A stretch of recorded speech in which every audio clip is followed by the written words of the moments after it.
The Pokemon Center in Pokemon Pokopia is not just part of the story, it acts as a fast travel system in the future. It unlocks features such as trading, healing, and 3D printing. So today we're going through everything you need to know about unlocking the first Pokemon Center, all the stages and criteria you need to meet, some useful tips and tricks on how to do it efficiently, and a few other details you should know. So if you're excited for this video, or if by the end you found it helpful, be sure to leave a like on the video, subscribe if you're new, and let's get into it.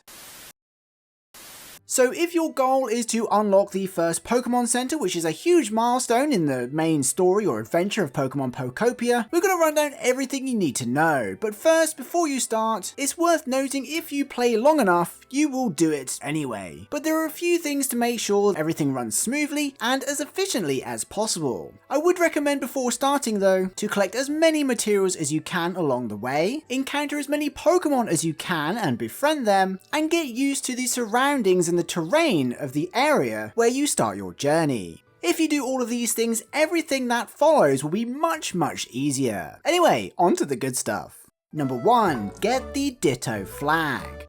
Now the most important thing is to play through the story like you normally would. You start a new game, you meet the professor, and you're introduced to a whole new area. Just play through the game like you would meeting the 3 starter Pokemon, befriending them, and getting to know the area. It won't be long before you're actually introduced to the abandoned, run-down Poke Center that needs to be rebuilt. From this point onwards, your first goal really, other than collecting materials and encountering Pokemon, should be to get the Ditto flag, which means building your first house or first den. The easiest way to do this is of course choose the leaf den thing. It's really cute and there's just enough space in there to decorate and make it your own. So to do this you do need to play far enough in advance where you're able to purchase it from the PC, place it somewhere in town, and then go inside and decorate it. I recommend adding a bed for rest, a mirror so you can change your appearance at any time, and maybe a favourite item. Either way, you must include 3 things in your den for it to be your actual home. Anyway, once your home is established, you need to speak with Charmander, who will then want to celebrate this occasion. Once you do, he'll prompt you to go and talk to the professor, and you get to enjoy a cute cutscene about Charmander fetching some berries only to fall over and splat them. This is where the Ditto flag is born. You obtain the Ditto flag, and this is the item you need. Head over to your house and place it on your home to mark that this is your starting point. Not only is this a bit of a celebration, but it also acts as a way for you to reset your position if you get lost exploring. You can simply teleport back there. Anyway, once you've got this, everything is much easier. Number 2, unlock the rebuilding kit. Once you have a home and you've established some relationships with Pokemon and you've gotten your bearings with the area, you need to increase the environmental level all the way to level 3. This means you need to build habitats for Pokemon, which you probably should have been doing anyway if you've already built your house. Personally, I would aim for at least 6 Pokemon at this stage, give them habitats, and work towards unlocking that rebuilding kit. After you've built enough habitats and raised the comfort levels of the Pokemon enough, the Pokemon Center rebuild kit will actually appear in the PC shop. Some tips in order to raise that level include building as many habitats as you can, simply just put 2x2 grasses everywhere, lay some flowers, that sort of thing, and water. Hydrate everything, paths, grass, cliffs, long grass, everything in sight, just water it. Not only is this good for helping to increase that environmental level, but it's a vital part of obtaining a Pokemon you need later in order to complete this challenge. So at this stage, if you've built your home, encountered a bunch of Pokemon, collected lots of resources and watered the entire area, you're in a pretty good position. Number 3, complete challenges and earn life coins. At this point, your main goal should be to play through some challenges, complete them, whether it's picking up resources, encountering Pokemon, building and constructing things, buying things, whatever it is to complete a challenge, you need to do it to the point of earning 1000 life coins, because that is how much it costs to purchase this kit. If for some reason you're at this stage and you're not at level 3 or you haven't got enough coins or challenges, just keep talking to the professor and keep encountering Pokemon. Number 4, befriend Pokemon and complete Yawn Up a Storm. At this point, it's still relatively linear in terms of how the game progresses you, but people's games do start getting different at about this point. Now we need to befriend at least 8 Pokemon. You probably have them all by now, but there are a couple of Pokemon you actually need with special abilities. If you open the rebuilding kit, you will notice you need 1 Pokemon with the build specialty, 1 Pokemon with the bulldoze specialty, and 1 Pokemon with the chop specialty. If you've been encountering as many Pokemon as you can, you've probably already encountered Scyther and Timber. You get those pretty early on. If you haven't, focus on getting those first. It's the bulldoze Pokemon that may cause a problem and is a huge chunk of this challenge though. At this point you may feel quite stuck, but head over to Squirtle, chat with him until Squirtle suggests digging through the mountain and going down to the seafront and a cave. Make your way to the cave, explore it, and you will eventually encounter Onix. I know it feels like you're going way off story here, but this is vital for building the Pokemon Center. Once you realise Onix is stuck and he can't escape, you need to go back to the professor who will help you help Onix. And this means following through with a few story points directly with the professor.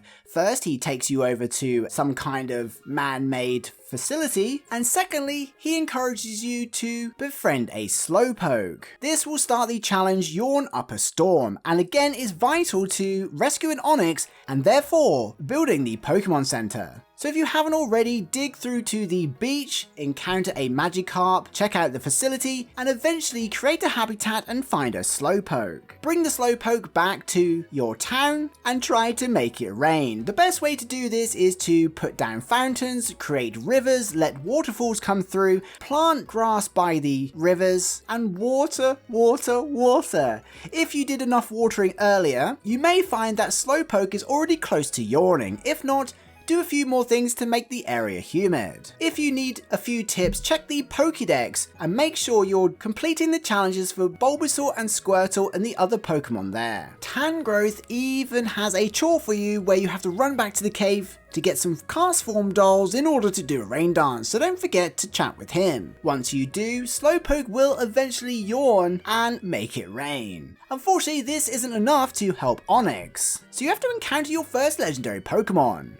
Head back to the beach, where you meet your first legendary, who will then make it rain permanently, at least for now. Finally, you can head back to Onix, you can dig him out, create him a home nearer your town if you want to, and then assign him to the Pokemon Center to build it. So at this stage, once you've built your house, you've unlocked the rebuilding kit, you've completed challenges and bought it, you've befriended at least 8 Pokemon including Timber, Scyther, and Onix, you just need to make sure you have the materials. Number 5. Collect materials. You need 20 lumber, 20 stones, 10 leaves, 10 vine ropes, and this whole thing will be much easier if you've been collecting and hoarding resources from the beginning. The ones I found the most difficult to find were vine ropes, but they ended up spawning right next to a habitat. I think it was Bellsprouts. Otherwise, you have to let Scyther work for you in order to convert logs to lumber. But again, if you've been hoarding crafting materials from the beginning, this will be a relatively easy step. Number 6. Construct the Pokemon Center. Now once you've got 8 Pokemon, including the 3 specialties and all of your crafting materials, simply assign them to the task and they'll rebuild it for you. It doesn't really matter what the other 5 Pokemon are, I actually think it's the last ones you encountered, but once they're all registered, they will then begin constructing your Pokemon Center, and believe it or not, it will take until the next day before it's completed. Once they're constructing, you can either enjoy the rest of the day and maybe get on with some decorating, or if you want to, you can time travel to the next day using the system clock and check out the Pokemon Center. Number 7. What it unlocks. Now once the Pokemon Center has been constructed, the story mode for this area is essentially complete, and the Pokemon Center offers up things like a healing machine to restore PP, a 3D printer to duplicate items, which is a feature you'll make use of much more in the future. Sometimes there's the ability to trade there, and the Pokemon Center even acts as a fast travel system and unlocks new challenges. So I definitely recommend getting to this stage before you proceed on to new areas. Number 8. Bonus tips.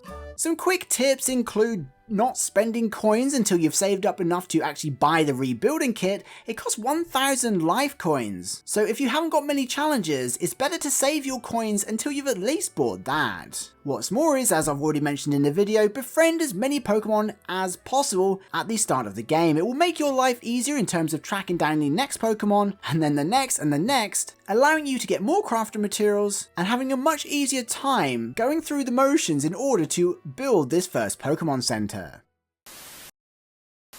So there we have it. That's pretty much everything you need to know in the order to do things most efficiently in order to unlock and rebuild the Pokemon Center. It's pretty straightforward and the game does tell you to do everything, but you can get caught and stuck every now and then trying to figure out what to do next. Personally, I struggled to make it rain. So my best advice is check the Pokedex, make sure you're doing all the Pokemon requests, and water the land as much as you can at the start of the game. This will make your life easier. But there we go. I hope you enjoyed this tutorial guide video and I hope it helps you out. Thank you so much for watching. Don't forget to subscribe.